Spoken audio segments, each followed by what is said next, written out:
মসজিদে আকসা মুসলমানদের প্রথম কিবলা, ফিলিস্তিনের মাটি আমরা ইহুদিদের হাতে ছেড়ে দিব না ইনশাআল্লাহ তাআলা। গোটা বিশ্ব থেকে লং মার্চ করে হলেও ফিলিস্তিন গিয়ে আমরা সেখানে শহীদ হতে রাজি আছি, আমরা গাজী হতে রাজি আছি। কোনোভাবেই আপনাদেরকে অনুরোধ করব, আপনারা কোন দোকানপাট ভাঙচুর করবেন না, বরং নিজেরা ইহুদিদের, ইসরায়েলের তাদের পণ্যকে বয়কট করুন। কিন্তু কারো দোকান, কারো ব্যবসা বাণিজ্য দখল করে এই সুযোগ নিয়ে লুটপাট করার, এটা ইসলাম কোনদিন সমর্থন করে না।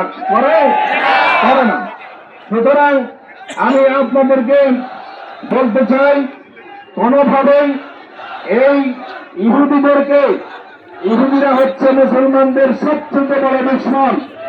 এই ইহুদিদেরকে কোনোভাবেই আমরা টিকতে দেব না। ইহুদিরা হচ্ছে আল্লাহর গজবে নিবেদিত, আল্লাহর গজবে তারা নিবেদিত। তাদেরকে বদদোয়া করতেই হবে, তাদেরকে বদদোয়া না দিলে আমাদের নামাজ হয় না। গায়রিল মাগদুবি আলাইহিম ওয়ালাদ দাল্লিন, তারা হচ্ছে অভিশপ্ত, আর নাসারারা হচ্ছে